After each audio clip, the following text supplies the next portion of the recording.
Team the Sheriff with the title Reinforcement of Cybersecurity through Revising Isps Code. Please welcome Team the Sheriff.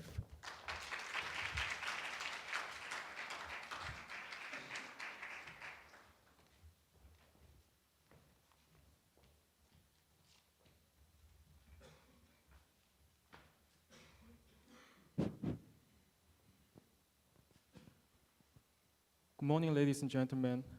We are Team the Sheriff, and now we will be presenting about the reinforcement of cybersecurity through revising Isps code. Table of contents. First, we will talk about study background and vulnerability analysis. And finally, the conclusion and solution. Study background. With the development and combination of artificial intelligence, big data, satellite, and network technology, which is the core technology of the fourth industrial revolution, the shift is changing from manual system handled by humans to automated and remote system resulting to MaaS. MaaS is a maritime autonomous surface ship. However, many institutions are expressing their concerns. One of those concerns is cybersecurity. In fact, according to a survey by the Danish Shipping Survey in 2017, 69% of shipping companies experienced cyber attack. Malware, social engineering, water hauling, scanning, ransomware are few types of cyber attack. As shown in the figure below, Iran shipping line hacking attack in 2011, Korea GPS jamming in 2016, Maersk ransomware attack in 2017. These are a few examples of cyber attack. To prepare for these threats, OCIMF have inspected cybersecurity in tanker vessels since VIQ edition 7. And it is mandatory procedure for shipping company to get a qualification from oil major company. Also, many industries provide guidance in the management and technical aspects of cybersecurity. Here are some examples. BIMCO provides specific guidance on vulnerability, relationship between stakeholders, threats identification, risk assessment, protect measures, contingency plans, and recovery plan. In addition, this has guidelines for establishing and using a technical framework for cybersecurity. And KR also has specific guidelines for cybersecurity such as BIMCO. IMO is also making efforts to enhance cybersecurity by recognizing its importance and including it in Strategic Direction 5. However, the guideline on maritime cyber risk management approved by IMO is relatively less specific, and this is just a recommendation. Currently, IMO is trying to enhance cybersecurity management through ISM code based on Resolution MSC 428/98. However, there are some vulnerabilities. If ISM code deals with cybersecurity, there will be a different response for each ship company and flag state. In addition, the ISM code does not provide security equipment management or training and qualification of crew. So we studied the vulnerability of ship cybersecurity and how to cope with cybersecurity management with enhanced Isps code.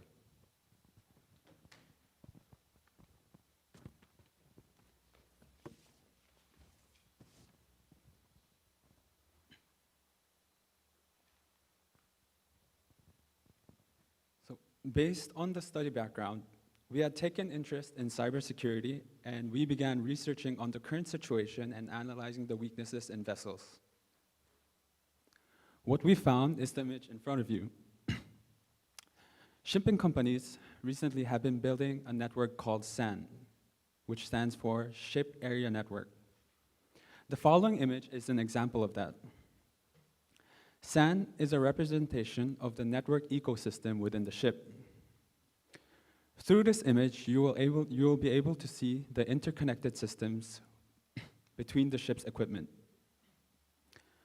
So, what channels can be used to penetrate a virus into the network? There are two methods, and they are highlighted in this image, through VSAT-based satellite and through cruise PCs. Now, let's take a closer look. Following an invasion into the network, the highlighted main network is the most critical channel way to infiltrate and disrupt a ship's operation. As you can see, the main network is connected to various sensors and hosts primary equipment for a vessel's means of navigation, such as radar, ECDIS, autopilot, and GPS. You may wonder how exactly can an invasion take place? This leads to my next point. Here are two probable situations that can occur in the vessel, and these pose as weaknesses. Number one, entry via satellite. Using the internet through the means of VSAT, a virus can intrude to the main network and spread throughout the navigational equipment. Number two, entry via USB. Visitors and seafarers can connect a USB infected with virus to one of the cruise PCs with access to a shared network.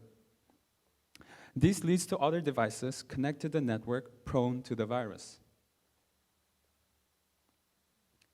In addition, another vulnerability within a vessel is the relationship between IT, informational technology, and OT, operational technology.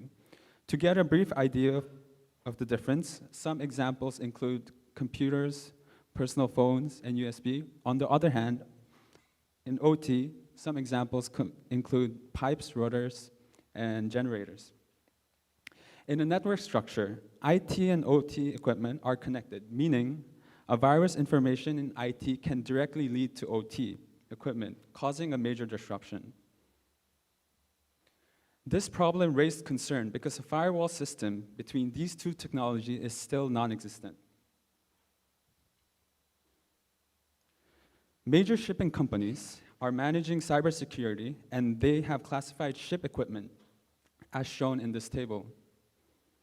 The higher the level, the more important the equipment is. We think that such critical equipment should be allowed only to input with the authorization of a ship security officer. Without the permit of the ship security officer, only output information is allowed then. A survey of 60 seafarers currently on board showed that 97% of them had never been trained in cybersecurity, while 62% of them were incapable of coping with a cyber attack. This allowed us to judge that seafarers lack the coping ability in comparison to the development of ship technology. So what conclusions can we make? This reflects that seafarers in general are not aware of the ongoing situation and threatens as one of the major weaknesses. In conclusion, the vulnerabilities we have found are the weaknesses of management, presence of person in charge, and awareness and lack of coping ability.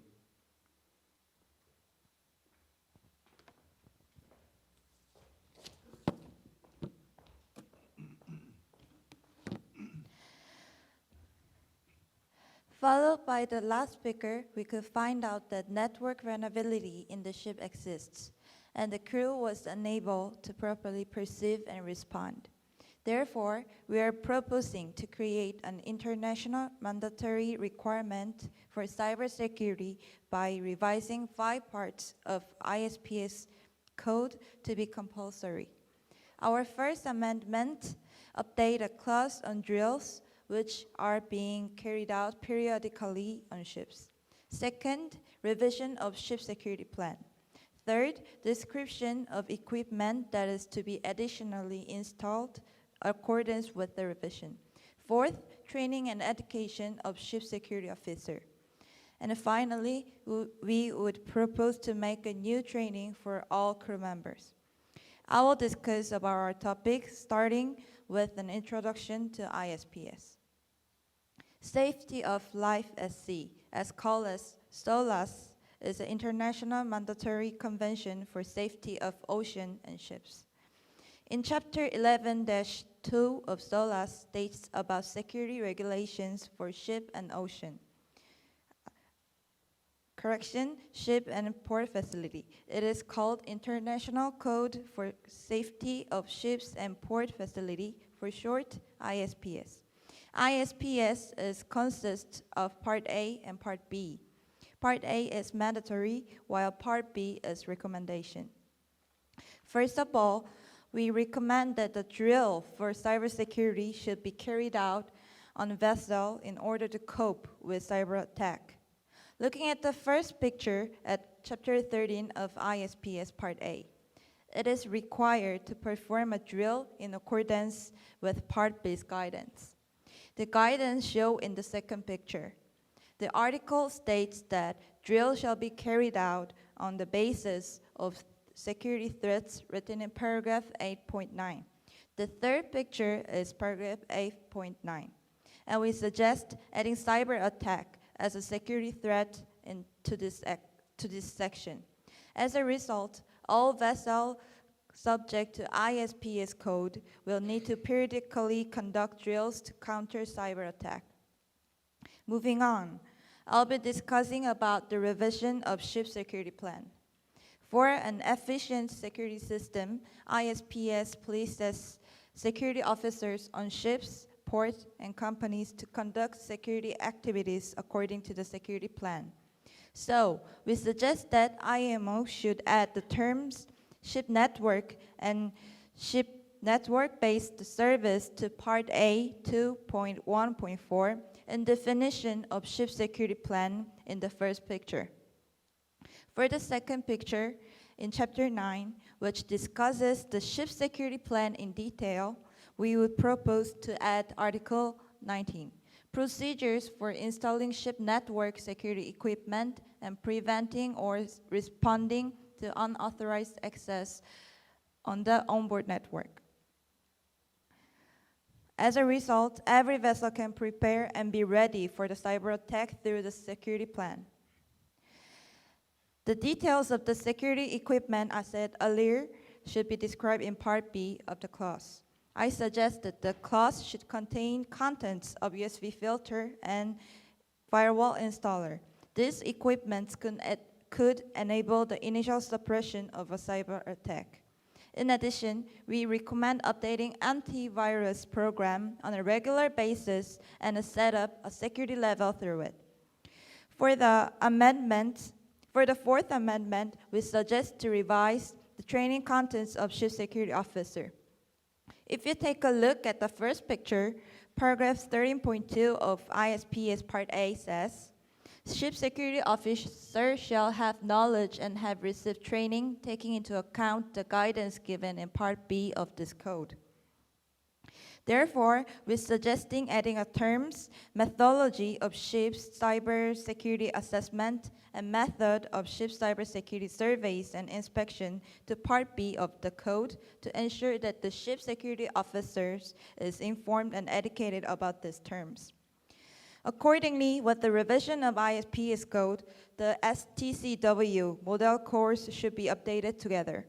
The fifth and final amendment through the ISPS revision, we suggest that all crew members, including the ship security officer, be trained in cybersecurity awareness. The model course is a training course based on STCW, which is a mandatory training course that the seafarers must receive according to their position before going on board. If the ISPS is revised as our team proposed, in the future, IMO should create a new model course called Cybersecurity Awareness, which will require all crew to complete training on cybersecurity for respective ship before going on board. If the 5 amendments are revised, we are confident that the ship and maritime industry will be able to respond to cyber security one step faster in period of transition. And this is our reference. Thank you for listening. Well done, the team sheriff, and you kept the given time. Thank you very much. So we will have a Q&A session. So if you have any questions, Ocean 3, yeah. So my question is regarding the part where you would make those applications mandatory for all nations. We think that developed nations such as the US do have the resources and infrastructure that is necessary to apply those measures. On the other hand, what about some developing nations or underdeveloped nations that do not have the necessary resources and measures that should be used to counter cyber attacks? Do you have a proposed solution that these underdeveloped or developing nations could adopt? Thank you very much. Please give us a moment and we will get back to you.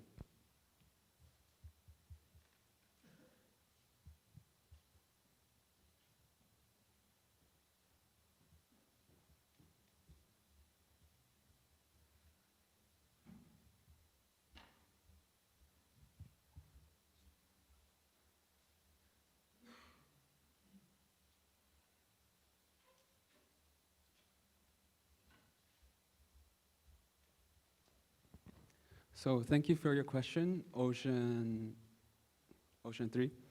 Our answer to you is that the IMO is an international organization, so it is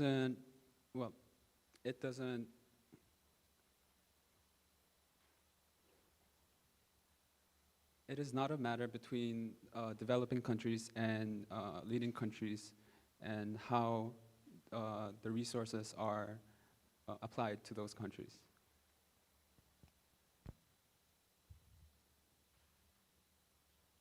All right, you got the answer? Yeah. I will take another question, yeah. She echo, please, yeah. Yes, thank you, Team Deshary, for your amazing presentation. In your presentation, you have mentioned that Part A is mandatory, while Part B is recommendatory. So wouldn't it be better that the ship security officer or the ship officers go through mandatory techniques regarding cybersecurity? Thank you. Sorry, but when you ask a question, please speak a little bit slowly, yeah? So that the team can understand exactly what you mean, yeah? Okay. Thank you.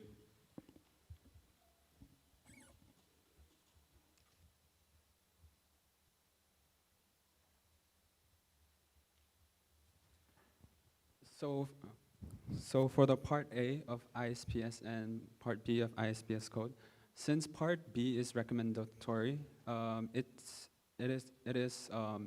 states that if Part B is revised, then Part A is supposed to follow the Part B regulation. Thank you. And one more thing, because Part A follows the guidance of Part B. Okay, thank you. Next question. Infinity Rescuers. Hello, this is Team IR, and we really appreciate your impressive presentations.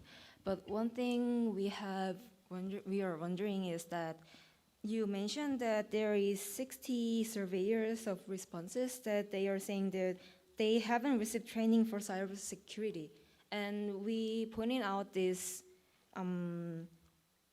responses could not represent all the majority of maritime personnel, because according to my research, recently Korea Register of Shipping has been conducting cybersecurity e-learning, and also Korean Ship Owners Association has been conducting seminar about this cyber security learnings. So how can you support your imperativeness of this issue? Thank you. I wasn't able to hear about the KR part. Can you say that one more time, please? Yes, Korean Register of Shipping, and they are conducting cybersecurity e-learning, and also Korean Ship Owners Associations are conducting the seminar about this issue. I think the result is very different from what they showed. You said they conducted, right? But why do you mention that? No, I was pointing out those this survey responses because they suggested only 60, and this cannot represent the 90% of all the maritime personnel. I was pointing out this. Yeah.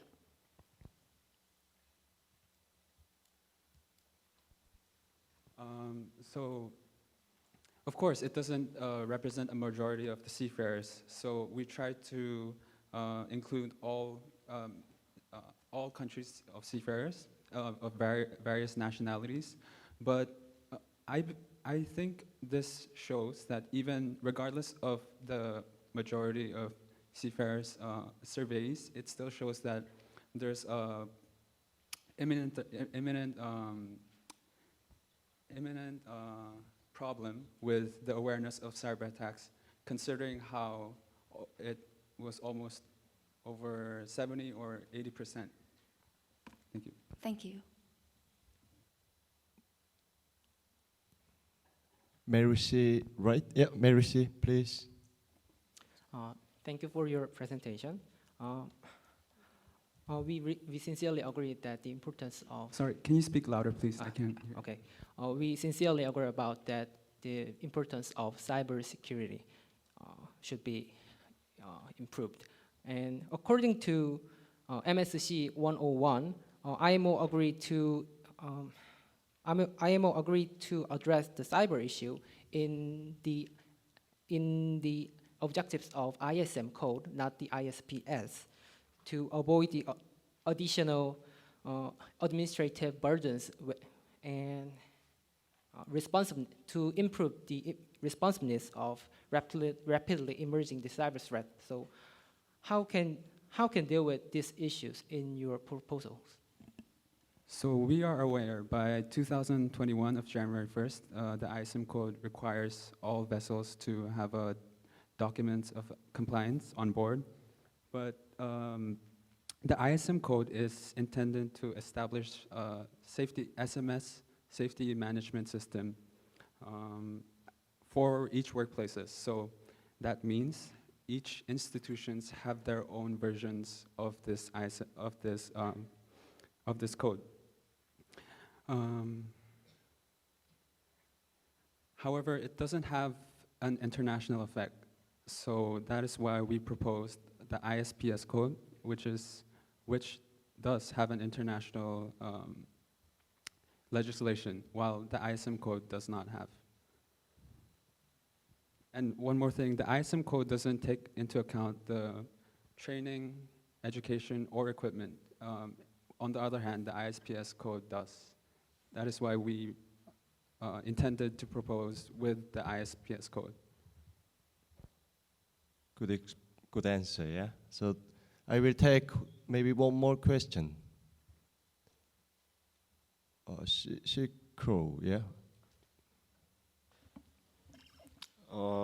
Yes, thank you. Your presentation was amazing. And my question is that, so currently, that security does not contain cyber threat. Is it correct? Currently? Threat, I mean, cybersecurity. Doesn't contain. My question is that term security in the ship security officer, is it contain cyber threat currently? Or?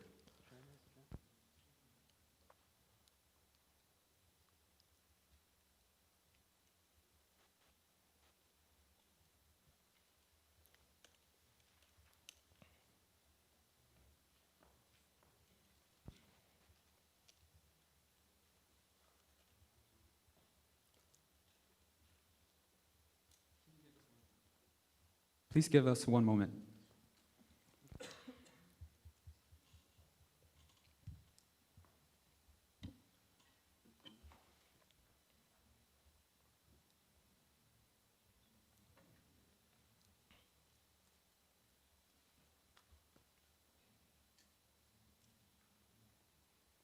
So currently, cyber threat is not in the provision of 8.9 that we mentioned earlier. So in order to counter this, we have proposed drills and education and training to the assembly. Oh, okay, thank you. Yes, yeah, please. 영어로 해야 되네. Thank you for your presentation, and it was quite impressive. You mentioned about all the recommendations which have to be taken by the IMO to have a stronger cybersecurity. My question is still, I think there is no the kind of measures in IMO, right? Regulations. You mentioned about the amendment of the measures. So my question is why IMO doesn't have that kind of regulations or strong measures still? Why is that? Sorry, but time is tight, so please give a short answer, yeah?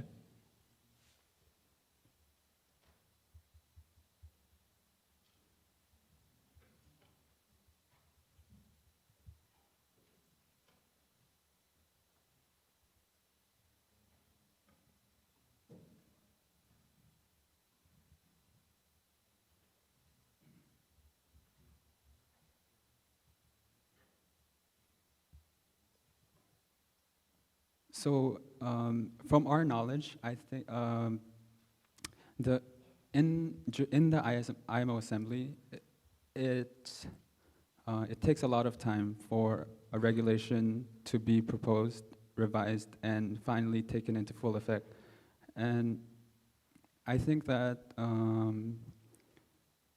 a lot of the countries are still not aware, and moreover, as I mentioned before, it takes a long time for the IMO assembly to. Yeah, I think the answer is enough. So thank you very much, the sheriff. You can return to your seat.